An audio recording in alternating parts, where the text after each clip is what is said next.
Gazette du Togo, une vision sur l'actualité togolaise et sur le monde. CAP 2015, groupe des 6, PNP, car santé du peuple. Les 11, 12 et 14 avril 2018, la coalition des 14 a appelé les populations togolaises à des manifestations pacifiques sur toute l'étendue du territoire national pour réclamer le retour à la Constitution de 92 dans sa version originelle, le droit de vote de la diaspora,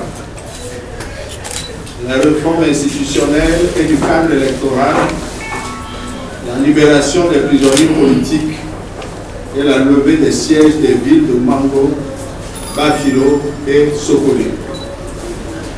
Se fondant sur une interprétation tendancieuse et volontairement erronée d'un souhait émis par le facilitateur de voir la coalition suspendre les manifestations pour donner une chance au dialogue censé durer 10 jours, le gouvernement a cru devoir interdire toutes les manifestations, y compris les meetings.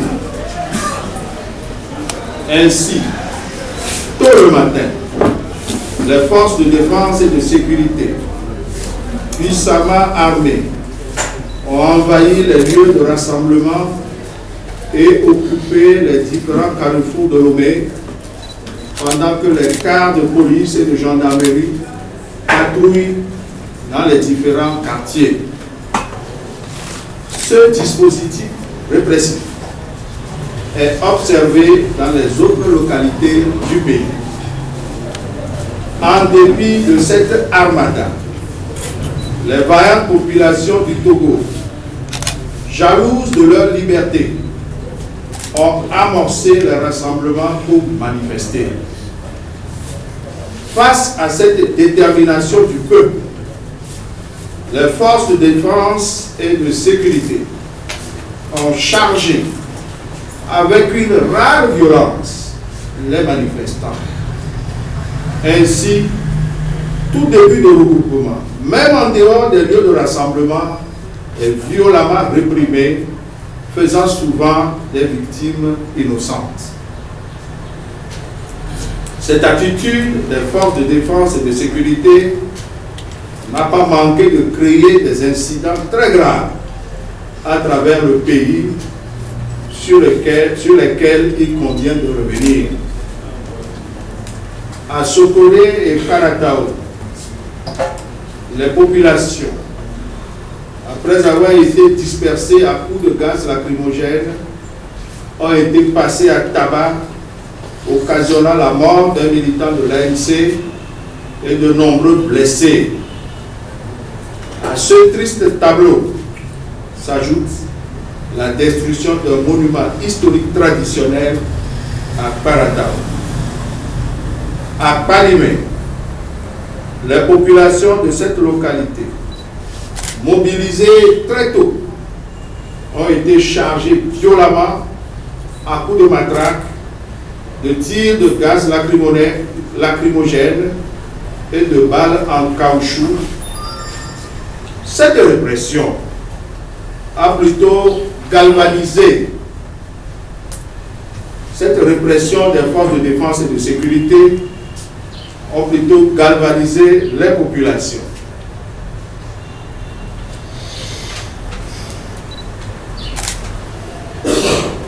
Ainsi, les populations ont par leur bravoure pu manifester le mercredi 11 avril à Palimé.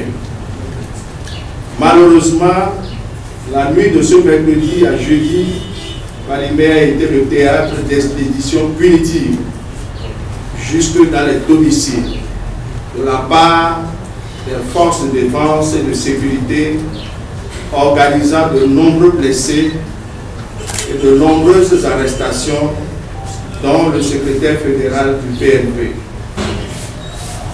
À Djapanga, Les populations de cette localité, pour la première fois, ont manifesté ce mercredi 11 avril aux grandes dames des autorités. La réaction des forces de défense et de sécurité a été violente et barbare, occasionnant de nombreux blessés, la destruction de biens privés des manifestants, obligeant certains d'entre eux à se réfugier dans la brousse.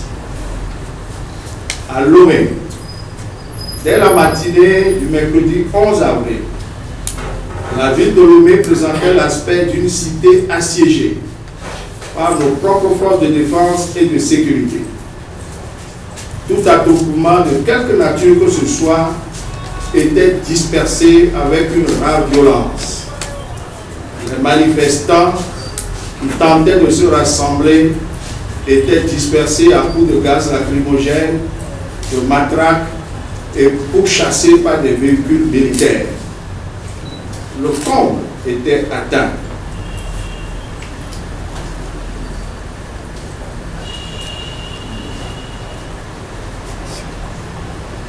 Le comble a été atteint ce jour-là avec l'agression caractérisée sur les leaders de l'opposition sortis pour constater de visu ce qui se passait dans la ville. Les véhicules des leaders de l'opposition, tels des criminels, ont été pris en chasse à travers les rues de Lomé par les unités spéciales de la gendarmerie physique et de la police, mettant gravement en danger la vie des leaders et des passants. Ce rodéo dans la ville de Lomé a été conclu par l'immobilisation en pleine circulation, manu militari, du véhicule de M. Jean-Pierre Fabre, ses vitres brisées à coups de crosse et la mise en joue de ce dernier. N'eût été les manœuvres d'un chauffeur de taxi qui, cherchant à se dégager, a déstabilisé celui qui voulait tirer, le pire serait survenu. On dénombre en outre des blessés et des dégâts matériels importants, tels que des bris de vitres arrière et latérale de la voiture de M. Abdeli Kodem, le rétroviseur de Mme Adjamato et des dégâts sur les véhicules de passants. La journée du 14 avril, samedi 14 avril alors, a connu également une violence inouïe de la part des forces de défense et de sécurité sur les manifestants aux mains nues qui ne cherchaient qu'à se regrouper pour marcher pacifiquement. Le fait singulier à signaler ce jour-là est la tentative de prise en otage des leaders de l'opposition réunis au siège de la CDPA. En effet, à la mi-journée, une forte escouade de militaires lourdement armés a investi le lieu de la réunion et a lancé des gaz lacrymogènes sur le bâtiment et dans la ruelle desservant en vue de tenir les populations en respect.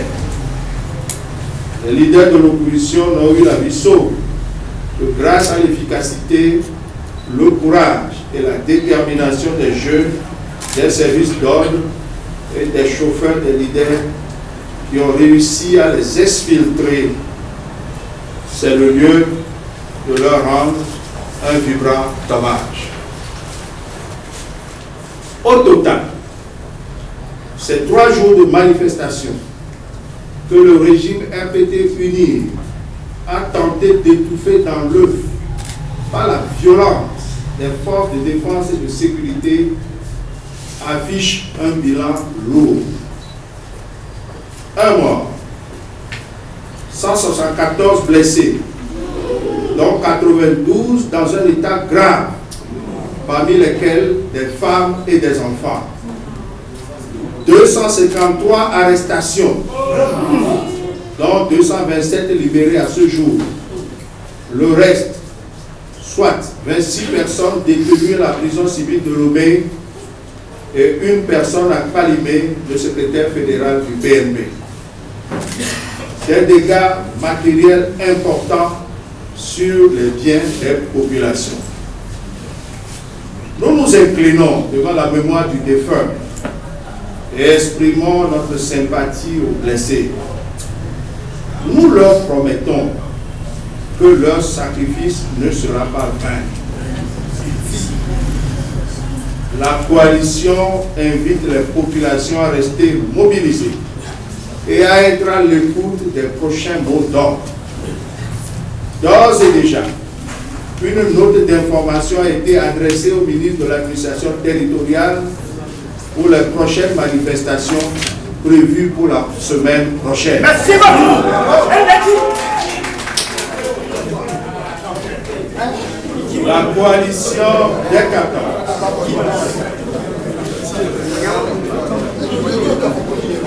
La coalition des 14 condamne avec la dernière énergie le gangstérisme d'État du pouvoir RPT uni.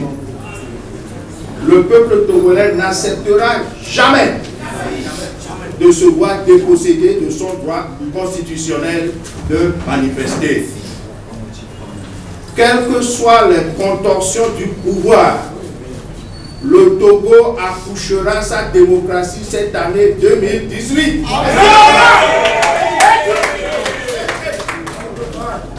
Ensemble, nous vaincrons. La lutte populaire est invincible.